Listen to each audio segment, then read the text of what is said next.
Hello viewers, welcome to our AN education unit. आप लोगों को पता है कि कल हम कुछ क्वेश्चंस को डिस्कस किए थे जो आपका कविता पार्ट से था। बहुत सारा चैप्टर्स को मिला के कुछ क्वेश्चंस को हम डिस्कस किए थे। आज भी हम बहुत सारे कुछ चैप्टर्स को मिलाकर कुछ क्वेश्चंस को हम डिस्कस करेंगे।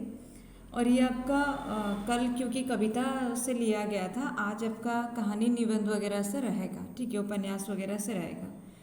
पहला क्वेश्चन है, देखिए, स्वर्ग या नर्क में स्थान अलर्ट करने वाले कौन हैं? यानी कि ये भोलाराम का जीव से लिया गया है। और याद रखिए, भोलाराम का जीव जो है ये एक कहानी है। तो स्वर्ग या नर्क में स्थान अलर्ट करने वाले कौन हैं? नारद, चित्रगुप्त, यमराज, धर्मराज। यहाँ पर अगर आप देखिएगा, आपका सही ऑप्शन जो है वो डी होगा, यानी कि स्वर्ग या नर्क में स्थान अलर्ट करने वाले जो है वो धर्मराज है। ठीक है, स्वर्ग या नर्क में स्थान अलर्ट करने का काम जो है, यानी कि किसको स्वर्ग में भेजा जाएगा, किसको नर्क में भेजा जाएगा, ये काम धर्मराज करते हैं। ठीक है, और भोलाराम का जीव कहानी है। बुक आपका सिलेबस में वो निबंध शायद दिया है, लेकिन याद रखिए वो कहानी होगा। भोलाराम का जीव जो है कहानी ही है। क्वेश्चन नंबर 2, भोलाराम के जीव ने कितने दिन पहले देह त्यागी? 5, 6, 4, 3 ऑप्शन है। ठीक है, अभी आपको इसका आंसर बताना है कि भोलाराम का जीव ने कितने दिन पहले देह त्यागी। 2 नंबर क्वेश्चन का आंसर आप लोग कमेंट करके बताइएगा।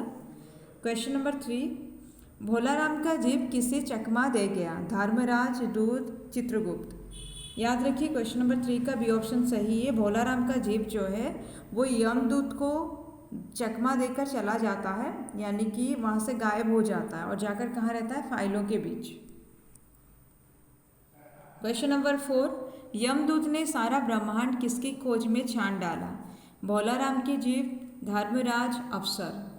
4 नंबर क्वेश्चन अगर आप देखिएगा, 4 नंबर क्वेश्चन का ए ऑप्शन सही होगा। यमदूत जो है वो भोलाराम का जीव जो है, भोलाराम के जीव की खोज में सारा ब्रह्मांड को वो छान डालता है। ठीक है, याद रखिएगा, यमदूत ने सारा ब्रह्मांड भोलाराम के जीव के खोज में छान डाला। क्वेश्चन नंबर 5, भोलाराम किस शहर का निवासी था? जबलपुर, धमापुर, बनारस। तो याद रखिए, भोलाराम जो है ये किस शहर का निवासी था आपसे पूछा गया है। तो शहर में आपका जबलपुर होगा, ये याद रखिएगा। 5 का ऑप्शन आपका सही है। भोलाराम जो है जबलपुर शहर का निवासी था। यहाँ पर देखिए, ये याद रखिए कि भोलाराम जो है वो जबलपुर शहर में रहता था। अगर आपसे मोहल्ला पूछा जाए फिर आप लोग धमापुर को टिक कीजिएगा। ठीक है, अगर शहर पूछता है बहुत ज़रूरी है, याद रखिए जबलपुर को सही करना है। अगर वो मोहल्ला पूछा जाता है फिर वहाँ पर धमापुर को आप सही कीजिएगा। क्वेश्चन नंबर 6, भोलाराम को 5 साल से क्या नहीं मिला? पेंशन, खाना, दरमा। तो 6 नंबर क्वेश्चन अगर आप देखिएगा, पेंशन उसको नहीं मिला था 5 साल से। आगे देखिए, हम जो क्वेश्चंस को डिस्कस करेंगे ये आपका कफन कहानी से होगा। क्वेश्चन नंबर 1 है, किसके मुंह से रह रहकर दिल हिला देने वाली आवाज़ निकलती थी?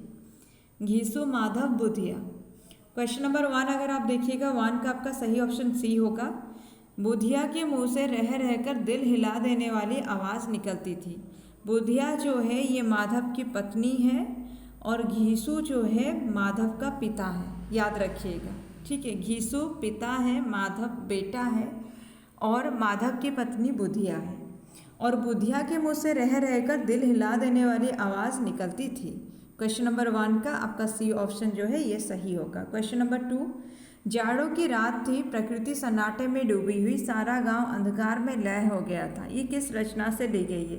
काफ़ी इंपॉर्टेंट है क्योंकि पूस की रात भी इसमें ऑप्शन रहेगा तो आप लोग कंफ्यूज हो सकते हैं। यहाँ पर कफन कहानी के बारे में बोला गया कि जाड़ों की रात थी, प्रकृति सन्नाटे में डूबी हुई, सारा गाँव अंधकार में लय हो गया था।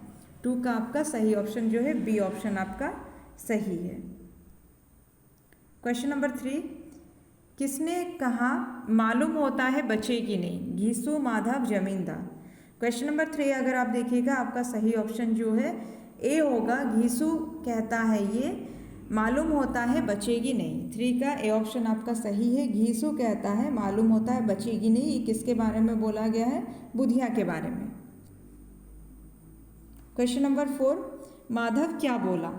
तू बड़ा बेदर्द है बे, मुझसे तो उसका तड़पना देखा नहीं जाता, मरना ही तो है, जल्दी मर क्यों नहीं जाती। तो याद रखिए, तू बड़ा बेदर्द है बे और मुझसे तो उसका तड़पना देखा नहीं जाता, ये दोनों जो है घीसू का कथन है। ये दोनों कथन घीसू का है। मरना ही तो है, जल्दी मर क्यों नहीं जाती, ये माधव कहता है। 4 नंबर क्वेश्चन का सही ऑप्शन जो है सी है। ठीक है, क्वेश्चन नंबर 4 जो दिया गया है इसका सही ऑप्शन आपका सी हो जाएगा। माधव कहता है मरना ही तो है, जल्दी मर क्यों नहीं जाती। क्वेश्चन नंबर 5, घीसू जाति का क्या था? क्षत्रिय, मुंड, चमार, ब्राह्मण। तो ये भी एक क्वेश्चन बन सकता है। वहाँ पर दिया है कि घीसू जाति का चमार था, बहुत कामचोर था और जाति का चमार था। 5 का सी ऑप्शन आपका सही है। अब देखिए, हम चंद्रगुप्त नाटक का प्रथम अंक से कुछ क्वेश्चंस को डिस्कस करेंगे। पहला क्वेश्चन है आपका, चंद्रगुप्त नाटक के प्रथम अंक में कितने दृश्य हैं? 44, 11, 22, 31। तो यहाँ पर देखिए सही ऑप्शन जो आपका है बी ऑप्शन सही होगा। चंद्रगुप्त नाटक के प्रथम अंक में अगर आप देखिएगा दृश्य संख्या 11 है। चंद्रगुप्त नाटक का प्रथम अंक का दृश्य अगर आप देखिएगा 11 दृश्य आपको देखने को मिलेंगे। क्वेश्चन नंबर 2, चंद्रगुप्त किस कोटि के नाटक है? ऐतिहासिक, यथार्थवादी, सामाजिक। तो चंद्रगुप्त याद रखिए, 2 नंबर क्वेश्चन का सही ऑप्शन जो है ए होगा। चंद्रगुप्त एक ऐतिहासिक नाटक है। क्वेश्चन नंबर 3, प्राय मनुष्य दूसरों को अपने मार्ग पर चलाने के लिए रुक जाता है और अपना चलना बंद कर देता है। ये कथन जो है किसका है आपसे पूछा गया? अलका, सुवासिनी, सिंहरण, चंद्रगुप्त। देखिए, जो भी बैच में हैं उनका आपका चंद्रगुप्त जो है चारों अंक से हम क्वेश्चंस को ले आए हैं। आप लोगों का प्रैक्टिस भी हो चुका होगा। और जो डेली बेसिस में टेस्ट जो आप लोग दे रहे हैं ना, कल का टेस्ट जो है, कल का भी स्कोर काफ़ी अच्छा था सबका। बाकी और भी थोड़ा मेहनत करते जाइए, क्योंकि कुछ का स्कोर जो है कम रहा है। 1-2 मार्क्स भी अगर डिडक्ट हो रहा है मतलब ये बहुत ज़्यादा है, क्योंकि बहुत अक्सर बच्चे का फुल मार्क्स आ रहा है। तो आप लोग भी कोशिश कीजिए जितना भी क्वेश्चन है उसमें कंप्लीट स्कोर आपका आ जाए। जितना क्वेश्चन है सारा क्वेश्चन आपका सही हो। और आप में से कोई अगर चैनल पर नए हैं जो बैच ज्वाइन नहीं किए हैं, आप लोग चाहे तो बैच ज्वाइन कर सकते हैं। कमेंट पर आपको पिन किया हुआ नंबर मिलेगा, वहाँ पर आप कांटेक्ट कर सकते हैं। और उसके साथ साथ कोई अगर नीडी एस्पिरेंट्स हैं तो आप लोग नीडी एस्पिरेंट्स के लिए आप लोगों को यही कहूँगी कि आप लोग ज़रूर कांटेक्ट कीजिए। आपके लिए कोई फिक्स कोर्स भी नहीं है, ठीक है। क्वेश्चन नंबर 3 जो है, क्वेश्चन नंबर 3 में दिया है, प्राय मनुष्य दूसरों को अपने मार्ग पर चलाने के लिए रुक जाता है और अपना चलना बंद कर देता है। अलका, सुवासिनी, सिंहरण, चंद्रगुप्त, ये चारों में से किसका ये कथन है आपसे पूछा गया। तो याद रखिए ये अलका का कथन है कि प्राय मनुष्य दूसरों को अपने मार्ग पर चलाने के लिए रुक जाता है और अपना चलना बंद कर देता है। काफ़ी इंपॉर्टेंट क्वेश्चन है, एग्जाम में ऐसा क्वेश्चन पूछा जाता है। 3 नंबर क्वेश्चन का ये ऑप्शन आपका सही है।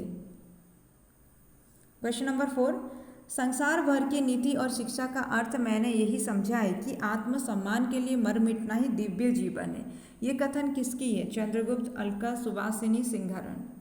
तो देखिए कथन को पहले याद रखिए। कथन जो है काफ़ी इंपॉर्टेंट कथन है कि संसार भर की नीति और शिक्षा का अर्थ मैंने यही समझा है कि आत्मसम्मान के लिए मर मिटना, किसके लिए? आत्मसम्मान के लिए मर मिटना ही दिव्य जीवन है। ये कौन कहता है? ये चंद्रगुप्त का नाटक, चंद्रगुप्त नाटक के जो मुख्य पात्र जो है चंद्रगुप्त, वो कहते हैं, ठीक है। तो याद रखिए, ये हो सकता है यही क्वेश्चन आपसे पूछ लिया जाए। क्वेश्चन नंबर 5, निकल मत बाहर दुर्बल आहा, लगेगा तुझे हंसी का शीत। ये कथन किस पात्र का है? सुवासिनी, राक्षस और चाणक्य। देखिए राक्षस जो है ये कहता है, तो इसलिए 5 नंबर क्वेश्चन जो है याद रखिए, इसका बी ऑप्शन आपका सही होगा। राक्षस का ये कहना है, निकल मत बाहर दुर्बल आहा, लगेगा तुझे हंसी का शीत, ठीक है। 5 का आपका बी ऑप्शन सही है। क्वेश्चन नंबर 6, चंद्रगुप्त नाटक के प्रथम अंक दृश्य 3 में पाटलिपुत्र के एक भग्न कुटीर में किसे अकेला दिखाया जाता है? ठीक है, चंद्रगुप्त नाटक के प्रथम अंक याद रखिए अंक कितना दिया है, प्रथम है। दृश्य संख्या जो है 3 है। इसमें पाटलिपुत्र के एक भग्न कुटीर, कहाँ पर, पाटलिपुत्र के एक भग्न कुटीर में अकेला दिखाया गया। किसको अकेला दिखाया गया, चंद्रगुप्त को, चाणक्य को, अंबिक को या सिंहरण को। तो यहाँ पर याद रखिए 6 नंबर क्वेश्चन का बी ऑप्शन आपका सही होगा। चंद्रगुप्त नाटक के प्रथम अंक और दृश्य संख्या याद रखिए 3 में पाटलिपुत्र के एक भग्न कुटीर में चाणक्य को अकेला दिखाया गया है।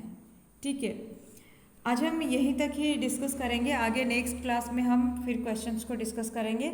और आप लोग जो भी है जैसे भी पढ़ रहे हैं पढ़ते रहिए, बहुत ज़्यादा मेहनत कीजिए, अपनी तरफ से कोई कमी नहीं रखिए, क्योंकि एग्ज़ाम जो है कभी भी हो सकता है। तो उससे पहले आप लोग तैयार रहिए। और एग्ज़ाम से पहले, ठीक है, जब डेट शीट नहीं आता है उससे पहले जो लोग मेहनत करते हैं ना, उन्हीं लोगों का सिलेक्शन होता है। तो इसलिए कोई भी डेट शीट आने का इंतज़ार ही नहीं कीजिए। अपनी तरफ से जहाँ से जो भी आपको सोर्सेस मिल रहा है उसके अकॉर्डिंग आप तैयारी शुरू कीजिए और जी जान लगाकर पढ़िए। और आपको व्हाट्सअप लिंक एक मिलेगा कमेंट सेक्शन में, उसमें आप लोग ज्वाइन हो जाइए। ये जो वीडियो जो बन रहा है चैनल पर उसका PDF आपको वहाँ पर मिल जाएगा।